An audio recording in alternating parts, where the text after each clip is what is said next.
प्यारे विद्यार्थियों, नमस्कार। मुझे आशा है कि आप अपने स्थान पर सुरक्षित होंगे। मानव स्वास्थ्य तथा रोग के इस अध्याय में आपका स्वागत है। इस अध्याय को हमने अलग अलग भागों में विभाजित किया है। इस भाग में हम मानव स्वास्थ्य में सामान्य रोगों के बारे में बात करेंगे। मानव स्वास्थ्य यानी कि हमारा अपना स्वास्थ्य। हम अपने स्वास्थ्य को कैसे सही रख सकते हैं, कैसे हम तरह तरह की बीमारियों का सामना कर सकते हैं। मानव हमेशा से ही अपने आप को सुरक्षित रखने की कोशिश करता रहा है। आप सभी ने देखा होगा कि कोरोना की इस महामारी के समय में कैसे सभी लोग अपने आप को सुरक्षित रखने की कोशिश करते हैं। सिर्फ बाहरी जीवाणुओं से ही नहीं, हम अपने अंदरूनी प्रतिरोधक क्षमता को भी दुरुस्त करने की तरह तरह के फल और आयुर्वेदिक चीज़ों का सेवन कर रहे हैं। अगर हम विज्ञान की बात करें तो जीव विज्ञान की तुलना में भौतिकी तथा रसायन विज्ञान में प्रगति काफ़ी तेज से हुई है। हमारी रोजाना की जिंदगी में जीव विज्ञान की अपेक्षा भौतिकी तथा रासायनिक विज्ञान के उपयोग की स्पष्टता कहीं अधिक है। यद्यपि 20वीं और 21वीं शताब्दी के मानव के अग्रिम कल्याण के लिए विशेषकर स्वास्थ्य के क्षेत्र में अथवा कृषि में जीव विज्ञान की ज्ञान की उपयोगिता को स्पष्ट रूप से व्यक्त किया है। प्रतिजैविकों जैसे कि एंटीबायोटिक, संश्लेषित पादप, व्युत्पन्न औषधियाँ और निषेधित आदि की खोज ने एक ओर तो चिकित्सा व्यवसाय तथा दूसरी ओर मानव स्वास्थ्य के क्षेत्र में अभूतपूर्व परिवर्तन किए हैं। इन वर्षों में मानव की जीवन संभावना में नाटकीय परिवर्तन आए हैं। मानव समुदाय में कृषि, खाद्य संसाधन तथा निदान शास्त्र ने सामाजिक सांस्कृतिक परिवर्तन उत्पन्न कर दिए हैं। एक लंबे समय तक स्वास्थ्य को शरीर और मन की ऐसी स्थिति माना गया जिसमें देह के कुछ तरलों जैसे कि ह्यूमर का संतुलन बना रहता है। प्राचीन यूनानवासी जैसे कि हिप्पोक्रेटिस और चिकित्सा का भारतीय आयुर्वेद तंत्र भी यही दावा करते थे। ऐसा माना जाता था कि काले पित्त यानी कि ब्लैक वाइल वाले व्यक्ति गर्म व्यक्तित्व वाले होते हैं और उन्हें बुखार होता है। इस प्रकार के निष्कर्ष का कारण मात्र विमर्शी विचारधारा थी। विलियम हर्वे द्वारा प्रयोगात्मक विधि अपनाते हुए रक्त परिसंचरण की खोज और थर्मामीटर का उपयोग करते हुए काले पित्त वाले व्यक्तियों के शरीर का तापमान प्रसामान्य दर्शाने में स्वास्थ्य के अच्छे तरल की परिकल्पना यानी कि हाइपोथेसिस को गलत सिद्ध कर दिया गया। कुछ वर्षों बाद जैविकी ने बताया कि तंत्रिका तंत्र यानी कि हमारा न्यूरल सिस्टम और अंतःस्रावी तंत्र यानी कि एंडोक्राइन सिस्टम हमारे प्रतिरक्षा तंत्र यानी कि इम्यून सिस्टम को प्रभावित करता है और हमारा प्रतिरक्षा तंत्र हमारे स्वास्थ्य को बनाए रखता है। इस प्रकार मन और मानसिक अवस्था हमारे स्वास्थ्य पर असर डालती है। निसंदेह स्वास्थ्य भी कुछ बातों से प्रभावित होता है, जैसे कि आनुवंशिक विकार यानी कि जेनेटिक डिसऑर्डर्स। आनुवंशिक विकार वह अपूर्णताएं हैं जिनको लेकर बच्चा जन्मता है और जो बच्चे को जन्म से ही माँ बाप से वंशागत रूप से मिलती हैं। दूसरा है संक्रमण और तीसरा हमारी जीवन शैली, जिसमें जो खाना हम खाते हैं, जो पानी हम पीते हैं, जो विश्राम हम शरीर को देते हैं और जो व्यायाम हम करते हैं, जो स्वभाव हमारे भीतर है और जिनकी हम में कमी है आदि शामिल हैं। हम सभी स्वास्थ्य शब्द का प्रयोग आमतौर से करते ही रहते हैं, लेकिन स्वास्थ्य की परिभाषा क्या है? स्वास्थ्य का अर्थ मात्र रोग की अनुपस्थिति अथवा शारीरिक स्वस्थता नहीं है। इसे पूर्ण रूपेण शारीरिक, मानसिक और सामाजिक स्वास्थ्य के रूप में परिभाषित भी किया जा सकता है। जब लोग स्वस्थ होते हैं तो वे काम में अधिक सक्षम होते हैं। इससे उत्पादकता बढ़ती है और आर्थिक संपन्नता आती है।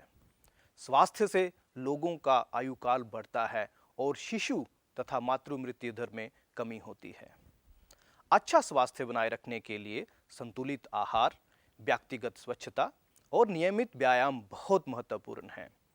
शारीरिक और मानसिक स्वास्थ्य पाने के लिए अति प्राचीन काल से योग का अभ्यास किया जा रहा है।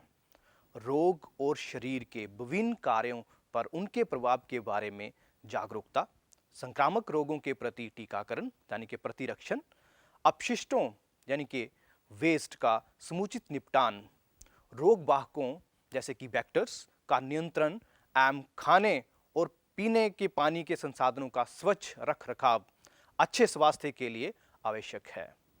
जब शरीर के एक या अधिक अंगों या तंत्रों का प्रकायों पर प्रतिकूल प्रभाव पड़ता है और विभिन्न चिन्ह तथा लक्षण प्रकट होते हैं तो हम कहते हैं कि हम स्वस्थ नहीं हैं, अर्थात हमें रोग हो गया है। रोगों को मोटे तौर पर संक्रामक यानी कि इन्फेक्शियस और असंक्रामक दैट इज नॉन इन्फेक्शियस समूहों में बांटा जा सकता है। जो रोग एक व्यक्ति से दूसरे में आसानी से संचरित होते हैं उन्हें संक्रामक रोग कहते हैं। संक्रामक रोग बहुत आम हैं और हम सभी कभी ना कभी इसके शिकार हो ही जाते हैं। कुछ संक्रामक रोग जैसे कि एड्स बहुत घातक होते हैं। असंक्रामक रोगों में कैंसर मृत्यु का मुख्य कारण है। नशीले पदार्थ जैसे ड्रग्स और अल्कोहल का कुप्रयोग भी हमारे स्वास्थ्य पर विपरीत प्रभाव डालता है। चलिए अब हम मानव में सामान्य रोगों के बारे में बात करते हैं, यानी कि अपने सामान्य तौर पर होने वाले रोगों के बारे में हम बात करते हैं। ऐसे कौन से रोग हैं और हम कैसे अपने आप को इन रोगों से सुरक्षित रख सकते हैं। ऐसे बहुत सारे जीव हैं जैसे कि जीवाणु जिसे बैक्टीरिया हम कहते हैं, विषाणु, वायरस, कवक जिनको फंजाई कहते हैं, प्रोटोजोन, कृमि जिनको हम हेलमिंथस भी कहते हैं आदि शामिल हैं। मनुष्य में रोग पैदा करते हैं। ये सब विषाणु, कृमि मनुष्य में रोग पैदा करते हैं। ऐसे रोग कारक जीवों को रोगजनक यानी कि पैथोजन कहते हैं। इसलिए अधिकांश परजीवी जिनको पैरासाइट रोगजनक हैं क्योंकि ये परिपोषी यानी कि होस्ट के भीतर या उसके ऊपर रहकर उसे क्षति या हानि पहुंचाते हैं। रोगजनक हमारे शरीर में कई तरह से प्रवेश कर सकते हैं एवं अपनी संख्या में वृद्धि कर सकते हैं और हमारी सामान्य अत्यावश्यक क्रियाओं में बाधा पहुंचा सकते हैं। इसके फलस्वरूप हमें आकृतिक यानी कि मॉर्फोलॉजिकल और प्रकार्यात्मक भी क्षति हो सकती है। रोगजनकों के लिए आवश्यक है कि वे परिपोषी के भीतरी वातावरण के अनुसार अपने को अनुकूलित कर लें। उदाहरण के लिए जो रोगजनक हमारी आंत्र में प्रवेश करते हैं उनमें अमाशय जैसे कि स्टोमक के निम्न पीएच में जीवित रहने और विभिन्न पाचक एंजाइमों का प्रतिरोध करने की क्षमता होनी चाहिए। अभी हम रोगजनक जीवों के विभिन्न वर्गों के कुछ निरूपकों और उनसे होने वाले विभिन्न रोगों के बारे में चर्चा करेंगे। इन रोगों के प्रति निरोधक और नियंत्रक उपायों के बारे में भी संक्षेप में हम बात करेंगे और कैसे हम अपने आप को इन रोगों से सुरक्षित रख सकते हैं। तो चलिए सबसे पहले हम टाइफाइड ज्वर यानी कि फीवर जिसे हम बुखार भी कहते हैं फैलाने वाले जीवाणु साल्मोनेला टाइफी की चर्चा करते हैं। साल्मोनेला टाइफी एक रोगजनक जीवाणु है जिसमें मानव में टाइफाइड ज्वर यानी कि फीवर होता है। ये रोगजनक आमतौर से संदूषित यानी कि कंटैमिनेटेड भोजन और पानी द्वारा हमारे मुंह के रास्ते छोटी आंत में घुस जाता है और वहां से रक्त द्वारा शरीर के अन्य भागों तक पहुंच जाता है। इस रोग के कुछ सामान्य लक्षण हैं जैसे कि लगातार उच्च ज्वर, ज़्यादा बुखार होना, हमारे शरीर का तापमान 39 से 40 डिग्री सेंटीग्रेड तक हो जाता है, हमें कमजोरी महसूस होने लगती है, अमाशय यानी कि स्टोमक में पीड़ा या दर्द महसूस होता है, कब्ज भी हो सकती है, सिर दर्द और भूख ना लगना आदि इसके लक्षण हैं। गंभीर मामलों में अगर जल्दी से इलाज ना करवाया जाए तो आंत्र में छेद और मृत्यु भी हो सकती है। टाइफाइड ज्वर की पुष्टि विडाल परीक्षण से हो सकती है। टाइफाइड संक्रमण की बात करें तो एक बहुत ही चर्चित मामला मैरी मेलन महिला का है जिसे कि टाइफाइड मैरी भी कहते हैं। मैरी पेशे से रसोइया थी और टाइफाइड से ग्रसित थी। वह वर्षों तक टाइफाइड वाहक के रूप में टाइफाइड फैलाती रही। ऐसा माना जाता है कि मैरी ने लगभग 53 लोगों को टाइफाइड ज्वर से संक्रमित कर दिया था। जिसमें से कि 3 लोगों की मृत्यु भी हो गई थी। मैरी अमेरिका की पहली टाइफाइड स्पर्शोन्मुख, जिसे कि हम असिम्प्टोमेटिक वाहक थी, वो भी कहते हैं, जानी कि उसको खुद को टाइफाइड का कोई भी लक्षण नहीं था। तो चलिए अब हम बात करते हैं निमोनिया कारक जीवाणु स्टेप्टोकॉकस निमोनी और हेमोफाइलस इन्फ्लुएंजी की। स्टेप्टोकॉकस निमोनी और हेमोफाइलस इन्फ्लुएंजी जैसे जीवाणु मानव में निमोनिया रोग के लिए उत्तरदायी हैं। इस रोग में फेफड़ों यानी कि लंग्स के वायु कोश जो एल्वोलाई होते हैं वो संक्रमित हो जाते हैं। संक्रमण के फलस्वरूप वायु कोष्ठों में तरल भर जाता है, लिक्विड्स, जिसके कारण सांस लेने में गंभीर समस्याएं पैदा हो जाती हैं। ज्वर यानी कि बुखार, ठिठुरन, कंपना, खांसी और सिर दर्द आदि निमोनिया के लक्षण हैं। गंभीर मामलों में होंठ और हाथ की उंगलियों के नाखून का रंग धूमेला यानी कि ग्रे से नीला तक हो जाता है। अगर निमोनिया से संक्रमित व्यक्ति के खांसने से उसकी सांस से बिंदुक यानी कि ड्रॉपलेट किसी स्वस्थ मनुष्य के ऊपर पड़ जाएं या उसकी सांस के द्वारा अंदर लिए जाएं तो स्वस्थ मनुष्य भी संक्रमित हो सकता है। मानव में होने वाले कुछ अन्य जीवाणु रोग जैसे कि अतिसार पेचिश, डायसेंट्री, प्लेग और डिप्थीरिया आदि हैं। बहुत से विषाणु यानी कि वायरस भी मानव में रोग का कारक होते हैं। विषाणुओं का ऐसा ही एक समूह नासा विषाणु, जिसे कि हम राइनो वायरस भी कहते हैं, जो मानव में सबसे ज्यादा संक्रामक रोग सामान्य जुकाम फैलाता है। ये सिर्फ नाक और श्वसन पथ को संक्रमित करते हैं, लेकिन फेफड़ों को कोई नुकसान नहीं पहुंचाते हैं। सामान्य जुकाम के अभिलक्षण हैं नासीय संफुलता, जैसे कि नेजल कंजैक्शन कहते हैं, और अस्त्राव यानी कि डिस्चार्ज, नाक का बहना, कंठदाह, सोर थ्रोट, स्वर रुक्षता अर्थात फटी हुई आवाज, खांसी, सिर दर्द, थकावट आदि हैं, जो प्राय 3 से 7 दिन तक रहते हैं। संक्रमित व्यक्ति की खांसी जहाँ छींकों से निकले बिंदुक जब स्वस्थ व्यक्ति द्वारा सांस लेने पर अंदर जाते हैं, अथवा पेन या किताबों, प्यालों, दरवाजों के मुठों, कंप्यूटरों के कीबोर्ड और माउस जैसी संदूषित हुई वस्तुओं के संपर्क में आता है तो उसे भी संक्रमण हो जाता है। मानव में कुछ रोग प्रोटोजुआ से भी होते हैं। आपने मलेरिया के बारे में सुना होगा, एक ऐसा रोग जिससे मनुष्य कई सालों से लड़ता आ रहा है। प्लाज्मोडियम नामक एक बहुत ही छोटा सा प्रोटोजोन जो है इस रोग के लिए उत्तरदायी है। प्लाज्मोडियम की विभिन्न प्रजातियां जो है वो पाई जाती हैं, जैसे कि प्लाज्मोडियम वाइवेक्स, प्लाज्मोडियम मलेरियाई और प्लाज्मोडियम फैल्सीपेरम विभिन्न प्रकार के मलेरिया के लिए उत्तरदायी हैं। इनमें से प्लाज्मोडियम फैल्सीपेरम द्वारा होने वाला दुर्दम यानी कि मैलिग्नेंट सबसे गंभीर है और ये एक घातक भी हो सकता है। आइए प्लाज्मोडियम के जीवन चक्र पर एक निगाह डालते हैं।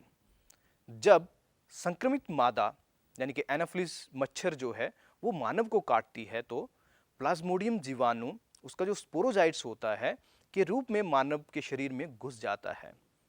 जीवाणु संक्रामक रूप है। प्रारंभ में परजीवी यकृत यानी कि लीवर में अपनी संख्या बढ़ाते रहते हैं और फिर लाल रुधिरी कणिकाओं जो कि हमारे रेड ब्लड सेल्स जिनको हम कहते हैं पर आक्रमण करते हैं, जिससे लाल रक्त कणिकाएं फट जाती हैं। लाल रक्त कणिकाओं के फटने के साथ ही एक अविषालु यानी कि टॉक्सिक पदार्थ हीमोजॉइन निकलता है, जो ठिठुरन और प्रत्येक 3 से 4 दिन के अंतराल से आने वाले उच्च आवर्ती ज्वर, बुखार जो है उसकी अवधि 3 से 4 दिन के अंतर बाद में आती ही रहती है, उसके लिए उत्तरदायी है। इसलिए हमने देखा है कि मलेरिया से संक्रमित व्यक्ति के शरीर में कंपाहट होती रहती है और 3-4 दिन बाद बुखार भी आता रहता है। जब मादा एनोफिलिस मच्छर किसी संक्रमित व्यक्ति को काटती है तब परजीवी उसके अंदर उसके शरीर में प्रवेश कर जाते हैं और उनका आगे का परिवर्तन जो है वो वहां होता है। ये परजीवी मच्छर में बहुत संख्यात्मक रूप से बढ़ते रहते हैं और जीवाणु बन जाते हैं जो उसकी लार ग्रंथियों में जमा हो जाते हैं। जब ये मच्छर किसी मानव को काटता है तो जीवाणु उसके शरीर में प्रवेश कर जाते हैं और इस प्रकार उस पर वर्णित घटना आरंभ हो जाती है। ये दिलचस्प बात है कि मलेरिया परजीवी को अपना जीवन चक्र पूरा करने के लिए मनुष्य और मच्छर दो परिपोषियों की जरूरत पड़ती है। मादा एनोफिलिस रोग वाहक यानी कि ट्रांसमिटिंग एजेंट अथवा संचरण करने वाली, जिसके हम बैक्टर भी कहते हैं, वो होती है। मानव की बृहत आंत्र में पाए जाने वाले एंटी अमीबा हिस्टोलिटिका नामक प्रोटोजोन परजीवी से अमीबियासिस होता है, या फिर अमीबी अतिसार जिसे हम कहते हैं वो होता है। कोष्ठवद्धता, कब्ज, उदरीय पीड़ा और ऐंठन, अत्यधिक श्लेष्मल और रक्त के थक्के वाला मल इस रोग के लक्षण हैं। घरेलू मक्खियां इस रोग की शारीरिक वाहक हैं और परजीवी को संक्रमित व्यक्ति के मल से खाद्य और खाद्य पदार्थों तक ले जाकर उन्हें संदूषित कर देती हैं। मल पदार्थ द्वारा संदूषित पेयजल और खाद्य पदार्थ संक्रमण के प्रमुख स्रोत हैं। सामान्य गोल कृमि, जिसे कि हम राउंड वॉर्म कहते हैं, एस्कॉरिस, और फ्लेरिया कृमि, बुचरेरिया, कुछ ऐसे ही कृमि हैं जो मनुष्य के लिए रोगजनक यानी कि पैथोजेनिक हैं। आंत्र परजीवी एस्कॉरिस से एस्कॉरिस्ता, जिसको कि हम एस्कोरियासिस भी कहते हैं, नामक रोग होता है। आंतरिक रक्तस्राव, जिससे कि इंटरनल ब्लीडिंग हम कहते हैं, पेशीय पीड़ा, ज्वर, अरक्तता जैसे कि अनीमिया और आंत्र का अवरोध इस रोग के लक्षण हैं। इस परजीवी के अंडे संक्रमित व्यक्ति के मल के साथ बाहर निकलते हैं और मिट्टी, जल, पौधे आदि को संदूषित कर देते हैं। स्वस्थ व्यक्ति में ये संक्रमण संदूषित पानी, शाक सब्जियां, फलों आदि के सेवन से हो जाता है। बुचरेरिया, जिसको भी हम बुचरेरिया वेनक्रोफ्टाई और बुचरेरिया मेलाई, ये दो अलग अलग प्रजातियां हैं बुचरेरिया की, ऐसे फ्लेरियाई कृमि हैं जिनके कारण अंगों में प्राय अर्ध पाद की लसिका वाहिकाओं जैसे कि लिम्फेटिक वेसल्स को हम बोलते हैं, में धीरे धीरे बढ़ने वाला दीर्घकालीन शोध हो जाता है। ये कृमि इन अंगों में कई वर्षों तक रहते हैं। ये रोग हस्तिपाद, जैसे कि हाथी के जैसा पांव हो जाना, जैसे कि जिसको कि हम एलिफेंटियासिस कहते हैं, अथवा फ्लेरियाई, जिसे कि हम फ्लेरियासिस कहलाता है। जनिक अंग जैसे कि जेनाइटल ऑर्गन्स पर भी इसका असर पड़ता है और वे प्रभावित हो जाते हैं और इसकी वजह से बड़ी भारी विरूपताएं आ जाती हैं। रोगवाहक मादा मच्छर जब किसी स्वस्थ व्यक्ति को काटती है तो रोगजनक उस व्यक्ति के शरीर में संचारित हो जाते हैं। कवक यानी कि फंगस से होने वाले आम रोगों में आपने दाद का नाम भी सुना होगा और देखा भी होगा। माइक्रोस्पोरम, ट्राइकोफाइटॉन और एपिडर्मोफाइटॉन आदि वंश यानी कि जेनरा के अनेक कवक जो दाद, जिसे कि हम रिंग वॉर्म, के लिए उत्तरदायी हैं। ये संक्रामक रोग मनुष्य में बहुत ही सामान्य है। शरीर के विभिन्न भागों जैसे त्वचा, नाखून, शिरोवल्क, जिसको कि हम स्कैल्पल कहते हैं, पर सूखी शल्की विक्षतियां जैसे कि स्केली लीजन्स इस रोग के प्रमुख लक्षण हैं। इन विक्षतियों में तेज खुजली होती है। ऊष्मा और नमी इन कवकों को त्वचा के बलों यानी कि फोल्ड जैसे कि ग्रोइन अथवा पाद उंगलियों के बीच पनपने में मदद करती हैं। दाद आमतौर पर मिट्टी से जहां संक्रमित व्यक्तियों के तौलिए, कपड़े जहां कंधे तक का प्रयोग करने से भी हो जाता है। अनेक संक्रामक रोगों के निरोध और नियंत्रण के लिए व्यक्तिगत तथा जन स्वच्छता बनाए रखना बहुत महत्वपूर्ण है। व्यक्तिगत स्वच्छता से शरीर को साफ रखना, पीने के पानी को साफ, खाना, शाक सब्जियां, फल आदि का सेवन शामिल है। जन स्वास्थ्य में अपशिष्ट पदार्थ और मलमूत्र उत्सर्जन जिसे कि एक्सक्रीटा हम बोलते हैं का समुचित निपटान, जलाशय कुंडों जो कि पूल्स होते हैं, मल कुंडों जैसे कि सेस पूल्स और तालाबों की समय समय पर सफाई और विसंक्रमण तथा जन खान पान प्रबंध में स्वच्छता के मानक का पालन करना है। ये उपाय विशेष रूप से वहां अनिवार्य है यहां पर संक्रामक रोग खाद्य पदार्थ और पानी के द्वारा संचारित होते हैं, जैसे कि टाइफाइड, अमीबा, अस्केरियासिस, निमोनिया और सामान्य जुकाम जैसे वाजुवाहित यानी कि एयरवॉर्न रोगों के मामले में उस पर बताए गए उपायों के अलावा संक्रमित व्यक्तियों के या उनके समान के निकट संपर्क में आने से बचना चाहिए। कीट रोग वाहकों के द्वारा संचारित होने वाले मलेरिया और फाइलेरिया जैसे रोगों के लिए सबसे महत्वपूर्ण उपाय रोग वाहकों और उनके प्रजनन यानी कि उनकी जो ब्रीडिंग साइट्स हैं उन जगहों का नियंत्रण या उन्हें खत्म कर देना चाहिए। ये लक्ष्य आवासीय क्षेत्रों में और उसके आसपास पानी को जमा नहीं होने देने वाले जैसे कि घरेलू शीतल यंत्रों जैसे कि हम कूलर की नियमित सफाई, मच्छरदानी का प्रयोग के डिंबकों और मच्छर के डिंबकों जिसे कि हम लार्वा कहते हैं को खाने वाली गंबूशिया मछलियां डालने, खाइयों, जल निकास क्षेत्रों और अनूपों जैसे कि दलदल आदि में कीटनाशकों का छिड़काव से किया जा सकता है। इसके अलावा दरवाजों और खिड़कियों में जाली लगानी चाहिए ताकि मच्छर अंदर ना घुस सकें। भारत वर्ष के बहुत से भागों में हाल ही में रोग वाहक बाहित यानी कि एडिस मच्छर, डेंगू और चिकनगुनिया जैसे रोगों का व्यापक रूप से फैलने के संदर्भ में ऐसे उपाय और भी महत्वपूर्ण हो गए हैं।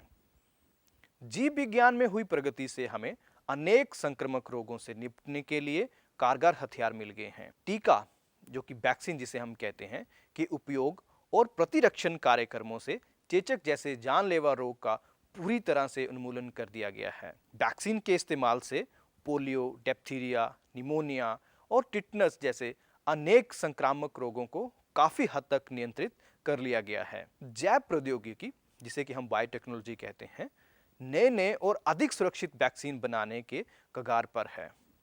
प्रतिजैविकों जिसे कि हम एंटीबायोटिक कहते हैं एवं अन्य दूसरी औषधियों की खोज ने संक्रामक रोगों के प्रभावी ढंग से उपचार करने में हमें सक्षम बनाया है। तो प्यारे विद्यार्थियों, इस भाग में हमने मानव स्वास्थ्य में सामान्य रोगों के बारे में जाना। हमने ये भी जाना कि हमारा स्वास्थ्य बहुत सी बातों से प्रभावित होता है जैसे कि आनुवंशिक विकार जिसे कि हम जेनेटिक डिसऑर्डर कहते हैं, वह अपूर्णताएं जो बच्चे को जन्म से ही माँ बाप से वंशगत रूप से मिलती हैं।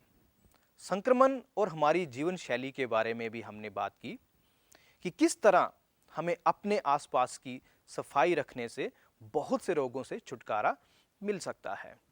इसलिए हमें हमारी जीवन शैली को प्रभावी तथा संतुलित बनाना चाहिए जिससे हमारा खाना पीना, काम करना और व्यायाम करना सब संतुलित हों। प्यारे विद्यार्थियों, मुझे आशा है कि मानव स्वास्थ्य में सामान्य रोगों के बारे में दी गई जानकारी आपके लिए लाभकारी होगी और इस भाग में दिए गए प्रश्नों के उत्तर आप आसानी से दे पाएंगे।